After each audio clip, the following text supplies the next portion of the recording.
Hey, what's going on, G-Ballers? Today I have a new knife here to share with you, and this one is coming in from Kansept Knives. If this is your first time stopping by, welcome to G-Ball Vision. Let me know down in the comments what your carry is for today. I love seeing the entire loadout.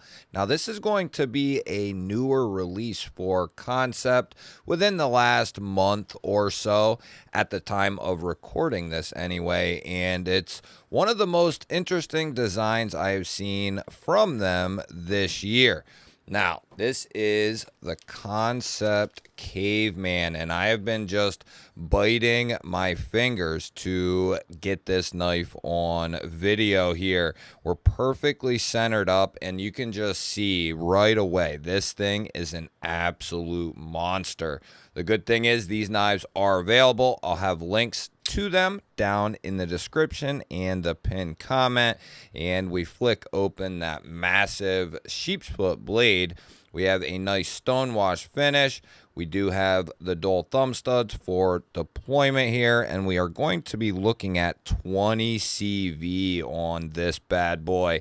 And we have seen more and more from Kansept that they're using a lot of 20 CV. They still run with their S35, but they keep the prices on their S35 VN knives very competitive, I should say, and they've been doing some more premium options with the 20 CV. And if you're not familiar, 20 CV is a great steel, considered a super steel, and has some of the best edge retention in the knife world. Now, I was immediately attracted to this exact model, and you can tell why. We have this beautiful camo carbon, and that is Gecko camo carbon. Some very high class, very high quality carbon fiber. And then we have a black wash titanium handle here. Now we are looking at a raw side on the lock side. We don't have that carbon fiber insert over here. I do not mind that in this instance, and more, I haven't been real opposed to them not doing it on this side. What I like, just like maybe a nice little strip, you know, just a thin, short strip going up here or something to match. Yeah, just to kind of even it out. But in this case, where we have this inlay here in the middle, and then we got the raw tie on the bolster and the butt end, it really rolls together. This one flows together a lot better than some that I've seen. We are looking at a milled titanium clip there, and that should carry pretty deep in the pocket. We'll check that here in a moment. We have a black wash titanium backspacer, and this thing is a good size here. This is one that we've been kind of waiting on here in this world of smaller knives. We are going to be looking at 8 and a 16th overall. We got 3 and 3/16 inches of cutting edge and 3.5 inches of total blade.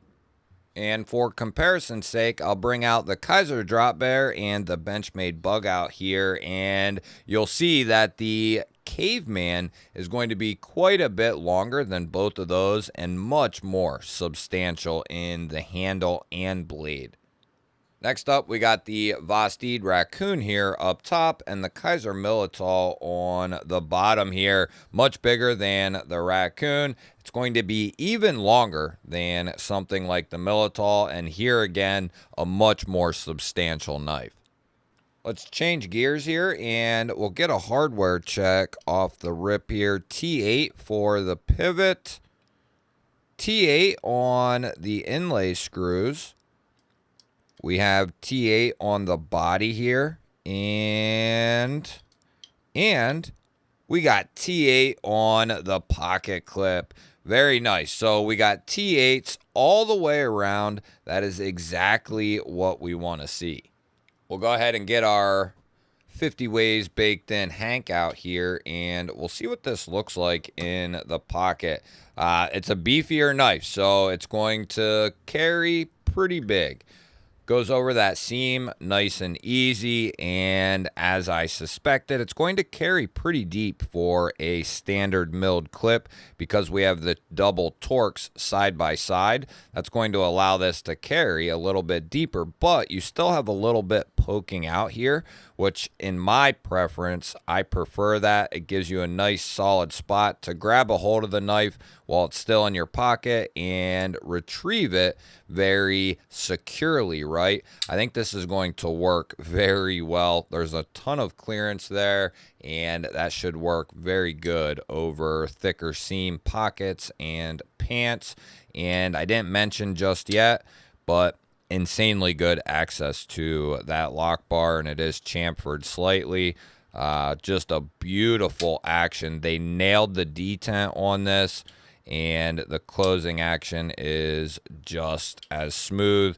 And I didn't mention earlier either, this is a Jesse Pauley design.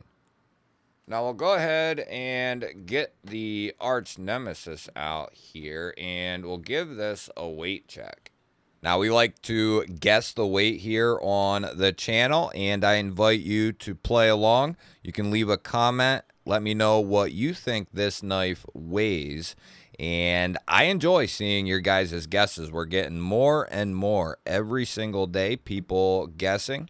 And it's fun to see because it's ultra tough for you guys, and it's tough for me even getting to hold and handle the knife. So I'm going to give it a go here. This thing definitely has some heft to it. It's I don't know if it's up at 6 or is it up at something like 7. It's got some heft to it. And there's some milling in there for weight relief, but it's not like a ton. Man, I'm going to say that this is up closer to 7's getting pretty heavy. I'm going to say it's like 6'6". That's what I feel like. Oh, 5'6", 5'7". So that's about the farthest I've been off in a long time. 0.9, almost a full ounce off. Yeah, a full ounce off. Damn. Hey, sometimes you get caught on a bad day, right? That's not bad, though, for this knife. It's got a healthy weight to it. I guess 6'7" would be pretty damn heavy. That's where I should have probably went under 6. Yeah, that makes more sense now. 162 grams for everyone else. 5.7. That's not too bad for this knife. It has a hefty feeling to it. I'm interested to see what that blade stock is coming in at. And we'll get our calipers out here and give this the old check here. We'll get the handle first. And that's got a nice healthy thickness to it. We're at 0.532 there. For our blade stock, we're coming in about 135. And our behind the edge, it's coming down nice, like 22, 23 thousandths in that particular spot. Let's see how the Caveman cuts out of the box. 20 CV can definitely take a screaming edge, and it's going to last you a good while as far as the edge retention goes. And with good geometry on the blade, it's going to allow this to cut even longer, right? And 20 CV, very corrosion resistant steel. You know, it really only lacks in its toughness, but we can get carried away with that factor as far as toughness goes. It's still a steel, right? It's still ultra tough. It's just that there are others out there that are stronger. That are tougher steels, right? But we are still dealing with a chunk of steel. It's not like if you're cutting some cardboard up, this blade's just going to snap in half because you're cutting with it, right?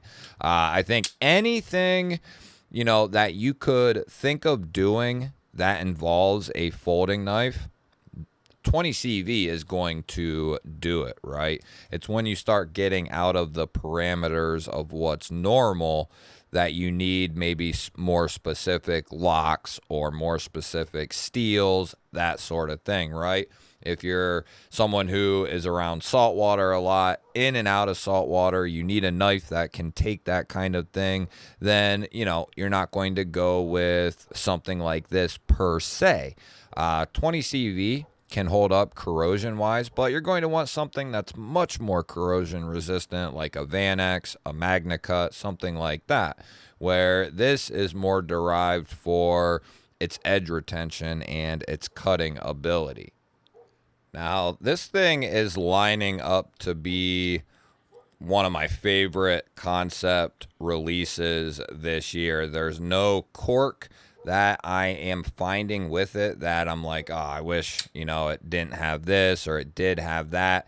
Maybe a small aesthetic critique with the carbon fiber. Wouldn't have minded even just a little splash of the carbon fiber, but that's an aesthetic thing. We got dual studs, so good deployment. They're placed well, plenty of room to get in there for thumb flicks and reverse flicks. And in the case of this knife, you can come up underneath of it on the blade, and that just allows you to get a really solid deployment there.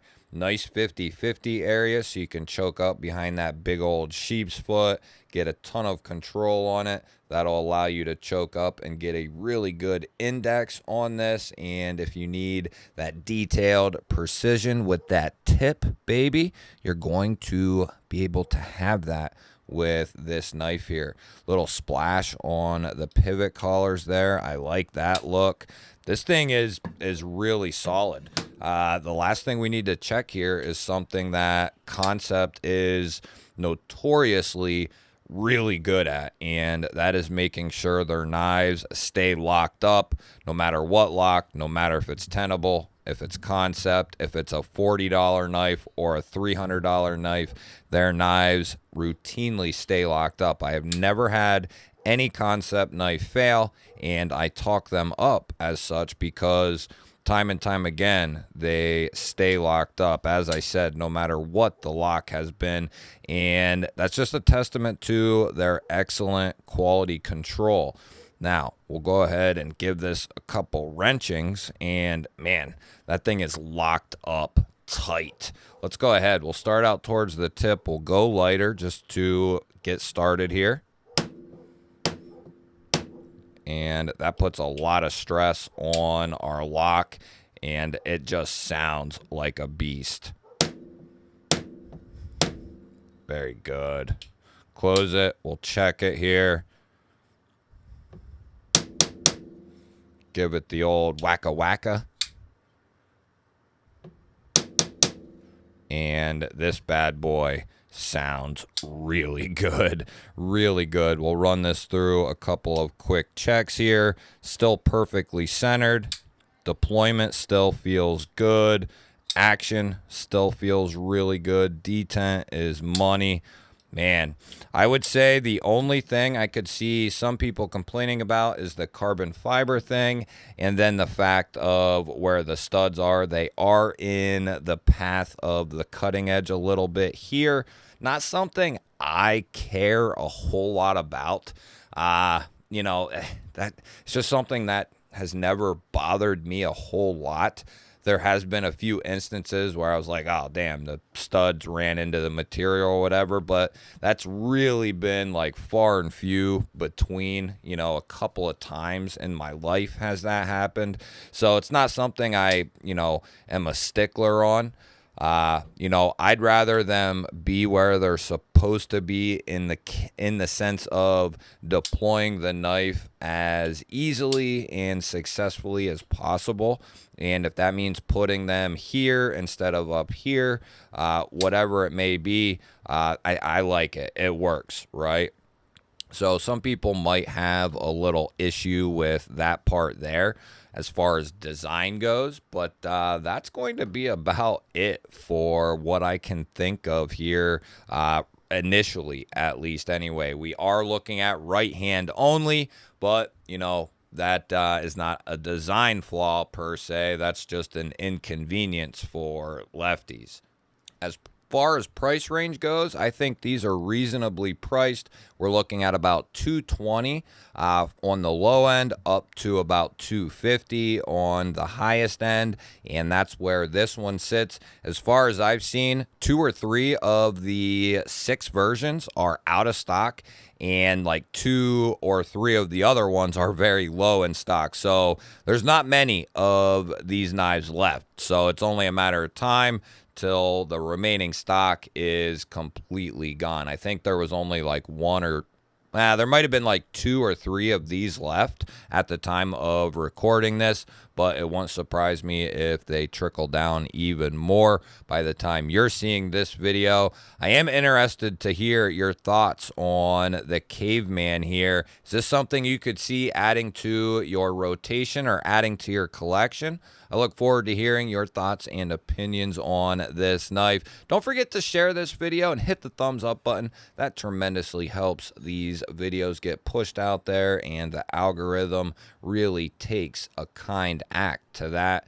So does subscribing. If you are new here and this is your first time, let me know. That way we can welcome you to the channel properly here, the family, the G-Ball Vision channel family. Ring the bell. That'll let you know when I release new videos, which I do every single day. I'd love to have you here. It means the world to me that you are. I'm going to pop a couple of videos up on your screen, new videos. Go check out the one you haven't seen yet. Have yourself an awesome day. Thank you all again for watching. I'll catch you on the next one.